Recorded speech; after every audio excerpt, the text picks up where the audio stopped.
معزز خواتین و حضرات، یہ سن 2012 کا بغداد شریف ہے۔ اسی شہر میں آج سے 80 سال قبل ایک ایسا واقعہ رونما ہوا جس نے عقل انسانی کو حیران کر دیا، اور یہ واقعہ عقیدہ اہل سنت کی سچائی پر ایک خوبصورت دلیل بھی فراہم کرتا ہے۔ ہمارا ایمان ہے کہ اللہ رب العزت کے پاک انبیاء اور صالحین اپنی قبروں میں زندہ ہیں۔ معزز خواتین حضرات، 1932 میں بغداد شریف میں اللہ کے پیارے حبیب صلی اللہ علیہ وآلہ وسلم کے 2 پاک اصحاب کو ان کی قبروں سے نکال کر دوسری جگہ پر منتقل کیا گیا۔ اس مختصر سی ڈاکومنٹری میں ہم آپ کو اس واقعہ کی تفصیل بتائیں گے۔ حضرت حذیفہ بن الیمان، جن کی کنیت ابو عبداللہ تھی، نبی اکرم صلی اللہ علیہ وآلہ وسلم کے نہ صرف صحابہ میں بلکہ خاص اور ذاتی دوستوں میں شمار ہوتے تھے۔ آپ اکثر حضرت حذیفہ رضی اللہ تعالی عنہ اور ان کے والدین کے لیے دعا کیا کرتے تھے، اے اللہ تو حذیفہ اور ان کے والدین کو بخش دے۔ غزوہ احد اور خندق میں شریک ہوئے، بلکہ غزوہ احد میں عورتوں کی حفاظت کی ذمہ داری حضرت حذیفہ رضی اللہ تعالی عنہ کو عطا کی گئی۔ جب عراق فتح ہوا تو حضرت عمر رضی اللہ تعالی عنہ نے آپ کو دریائے دجلہ کے ارد گرد کے علاقے کا گورنر مقرر کر دیا۔ بعد میں آپ نے آذربائیجان کا علاقہ فتح کیا اور مدائن کے گورنر مقرر ہوئے۔ یہ حضرت حذیفہ ہی تھے کہ جنہوں نے حضرت عثمان غنی رضی اللہ تعالی عنہ کو قرآن مجید فرقان حمید اکٹھا کرنے کا مشورہ دیا، اور دوسرے پاک صاحب رسول صلی اللہ علیہ وآلہ وسلم حضرت جابر بن عبداللہ رضی اللہ تعالی عنہ۔ حضرت جابر بن عبداللہ بھی جید صحابہ میں شمار ہوتے ہیں، وہ نبی پاک صلی اللہ علیہ وآلہ وسلم کو جب ضرورت ہوتی آپ سے قرض بھی لیا کرتے تھے۔ خندق سمیت بہت سے غزوات میں نبی پاک صلی اللہ علیہ وآلہ وسلم کے ساتھ رہے۔ بیعت رضوان اور حجۃ الوداع کے موقع پر بھی آپ موجود تھے۔ یہ دونوں بزرگ صحابی سلیمان پاک سے 2 فرلانگ کے فاصلے پر دریائے دجلہ کے کنارے مدفون ہوئے۔ عراق کے شاہ فیصل اول کے دور تک وہ وہاں پر دفن رہے، اور ایک دن شاہ فیصل نے خواب میں حضرت حذیفہ رضی اللہ تعالی عنہ کو دیکھا۔ آپ نے شاہ فیصل اول سے فرمایا کہ میری قبر میں پانی اور جابر کی قبر میں نمی آنا شروع ہو گئی ہے، اس لیے آپ ہم دونوں کو یہاں سے منتقل کر دیں اور دریا سے کچھ فاصلے پر دفن کر دیں۔ صبح ہوئی تو بادشاہ اپنے روزمرہ کے معمولات میں مصروف رہا اور خواب بالکل بھول گیا۔ دوسری رات حضرت حذیفہ رضی اللہ تعالی عنہ نے خواب میں پھر یہی بات دہرائی اور شاہ فیصل پھر بھول گیا۔ تیسری رات عراق کے مفتی اعظم کے خواب میں حضرت حذیفہ رضی اللہ تعالی عنہ آئے اور کہا، ہم 2 راتوں سے بادشاہ سے کہہ رہے ہیں کہ ہمیں یہاں سے نکال کر دوسری جگہ دفن کرو، مگر وہ ہر روز بھول جاتا ہے۔ آپ بادشاہ کو متوجہ کریں اور ہمیں یہاں سے منتقل کریں۔ مفتی اعظم صبح اٹھے تو بے حد پریشان ہوئے اور فوری طور پر وزیر اعظم سعید پاشا سے فون پر بات کی اور انہیں تمام خواب سنایا۔ وزیر اعظم مفتی اعظم کو ساتھ لے کر شاہ فیصل کے پاس آیا۔ شاہ فیصل نے مفتی اعظم کی بات سن کر تصدیق کی کہ وہ بھی 3 راتوں سے ایسا ہی خواب دیکھ رہے ہیں۔ مفتی اعظم نے بادشاہ پر زور دیا کہ صحابہ النبی صلی اللہ علیہ وآلہ وسلم کے مزارات کی جگہ فوری طور پر تبدیل کر دی جائے۔ لیکن شاہ نے تجویز دی کہ پہلے اس بات کی تصدیق کر لینی چاہیے کہ آیا دریا کا پانی ان کے مزارات کی طرف آ بھی رہا ہے یا نہیں۔ چنانچہ محکمہ تعمیرات نے دریا سے 30 فٹ کے فاصلے پر بورنگ کی اور ٹیسٹ لیے۔ اس موقع پر مفتی اعظم عراق ساتھ رہے، لیکن جو رپورٹیں سامنے آئیں اس میں پانی کا مزارات کی طرف آنا تو درکنار نمی تک ثابت نہ ہو سکی۔ لیکن اسی رات پھر حضرت حذیفہ رضی اللہ تعالی عنہ نے خواب میں بادشاہ سے اپنا مطالبہ دہرایا، لیکن چونکہ ماہرین تعمیرات کی رپورٹیں بادشاہ کو مل چکی تھی اس لیے اس نے محض خواب سمجھ کر نظر انداز کر دیا۔ اگلی رات حضرت حذیفہ رضی اللہ تعالی عنہ مفتی اعظم کے خواب میں آئے اور انہیں سختی سے کہا کہ پانی ہمارے مزارات میں گھسا چلا آ رہا ہے، آپ پرواہ نہیں کر رہے، ہمیں فوری طور پر منتقل کیا جائے۔ مفتی اعظم اس وقت گھبرائے ہوئے شاہ فیصل کے پاس پہنچے اور انہیں صورتحال سے آگاہ کیا۔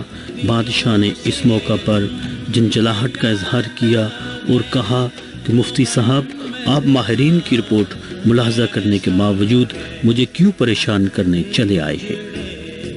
مفتی اعظم عراق نے کہا، لیکن رپورٹوں کے باوجود مجھے اور آپ کو برابر حکم دیا جا رہا ہے۔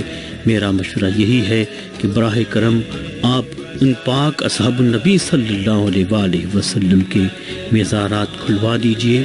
اور بادشاہ نے اس پر خفگی کا اظہار کرتے ہوئے کہا کہ بہتر ہے کہ آپ فتویٰ دے دیجئے۔ فتویٰ دینے کے ساتھ ہی سرکاری طور پر اعلان کر دیا گیا کہ عید الاضحیٰ کے موقع پر ظہر کی نماز کے بعد حضرت حذیفہ بن الیمان اور حضرت جابر بن عبداللہ رضی اللہ تعالی عنہ کے مزارات کھولے جائیں گے اور انہیں دوسری جگہ دفن کیا جائے گا۔ اشتہارات اخبار میں شائع کروا دیے گئے اور اس اطلاع کے ساتھ ہی دنیا اسلام میں کھلبلی مچ گئی اور دنیا بھر کی نشریاتی کمپنیز اور اخبارات کے نمائندے عراق پہنچنا شروع ہو گئے۔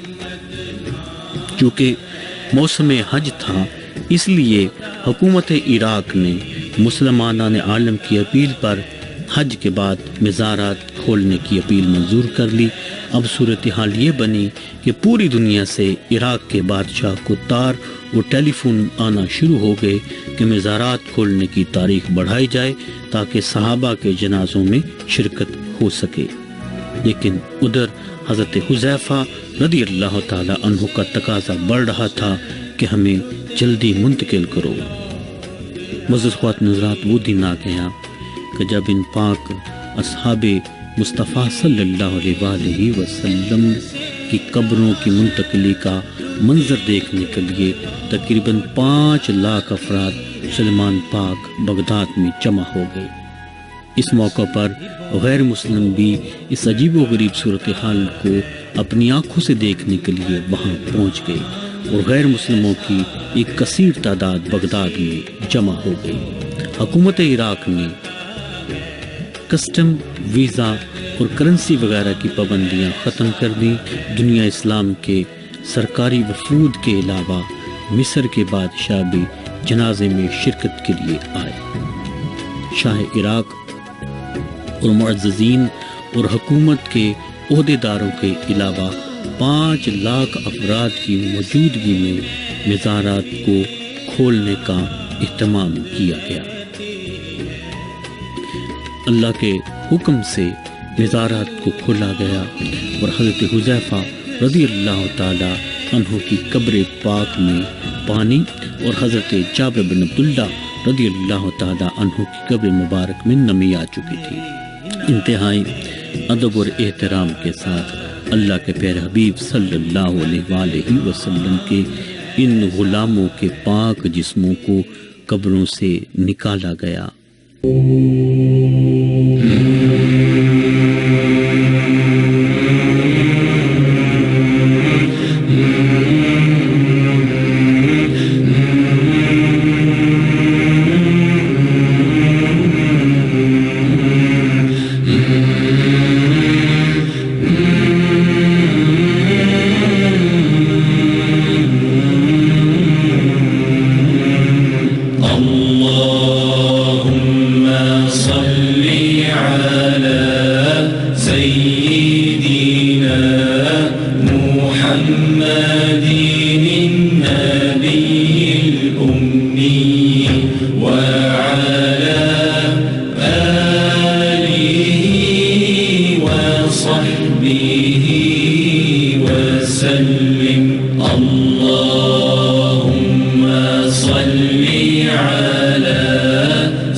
وسلم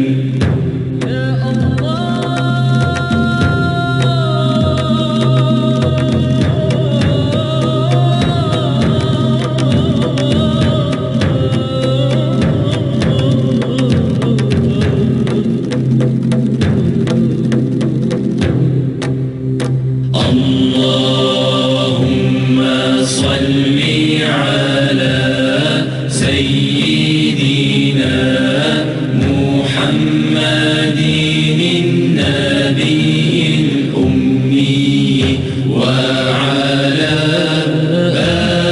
آله وصحبه وسلم.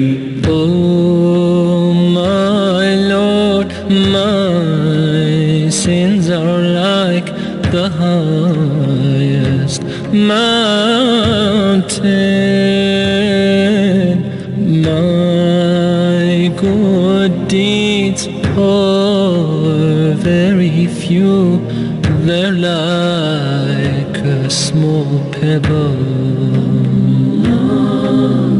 I turn to you, my heart full of shame, my eyes full of tears. Bestow your forgiveness and mercy upon me. Ya Allah, send your peace and blessings on the final prophet and his family and companions and those who follow him. Sallallahu alayhi wa sallam. حضرت حذیفہ اور حضرت جابر رضی اللہ تعالی عنہ کے چہروں سے کفن ہٹائے گئے اور لوگ یہ دیکھ کر حیران رہ گئے کہ دونوں اصحابہ کرام کے پاک جسم بالکل محفوظ تھے، آنکھیں کھلی ہوئی تھی جیسے وہ سب کچھ دیکھ رہے ہوں، سر اور داڑھی کے بال بالکل محفوظ تھے، حتیٰ کہ کفن تک صحیح حالت میں تھا۔ کوئی نہ کہہ سکتا تھا کہ یہ 1300 سال پہلے کے انسان ہیں۔ ان کی آنکھوں میں ایسی چمک تھی کہ کوئی شخص لمحہ بھر کے لیے بھی انہیں نہ دیکھ سکتا تھا۔ اللہم صلی علی سیدنا و مولانا محمد مبارک وسلم وصلی علیہ۔ اس موقع پر حکومت عراق کی فوج نے سلامی دی، لاکھوں افراد جنازے میں شریک ہونے کی سعادت حاصل کرنے کے لیے آئے تھے، اور مزارات کو کھولنے کا جو منظر تھا، چونکہ سب دیکھنے سے قاصر تھے، لہٰذا متبادل انتظام یہ کیا گیا کہ ایک جرمن فلم ساز کمپنی نے جگہ جگہ نصب کردہ 30 فٹ لمبی اور 20 فٹ چوڑی سکرینوں پر بذریعہ ٹیلی ویژن تمام کارروائی دکھائی اور لاکھوں مسلمانوں نے زیارت عام فرمائی۔ اس کے بعد جنازوں کو انتہائی ادب و احترام کے ساتھ حضرت سلیمان فارسی رضی اللہ تعالی عنہ کے مزار کی طرف لے جایا گیا اور لاکھوں کا مجمع ساتھ تھا۔ نعرہ فونو پیش کیا گیا، اللہ اکبر کے نعروں کی گونج میں دونوں یاران نبی صلی اللہ علیہ وآلہ وسلم کو نئے مزارات میں منتقل کر دیا گیا۔ معزز خواتین حضرات، اس موقع پر کثیر تعداد میں غیر مسلم یہ منظر دیکھ کر مسلمان ہو گئے۔ معزز خواتین حضرات، وہ جو فلم بنی عرصہ دراز تک بغداد کے سینماؤں میں اس کی نمائش کی گئی، ممکن ہے کہ یہ فلم آج بھی کسی جگہ پر موجود ہو۔ اللہم صلی علی سیدنا و مولانا محمد مبارک وسلم وصلی علیہ۔ Very few, they're like a small pebble. I turn to you, my heart full of shame, my eyes full of tears. Bestow your forgiveness and mercy upon me. Ya Allah, send your peace and blessings on the final prophet and his family and companions and those who follow him. Sallallahu alayhi wa sallam.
بسم الله الرحمن الرحيم اللهم صل على سيدنا محمد صلاة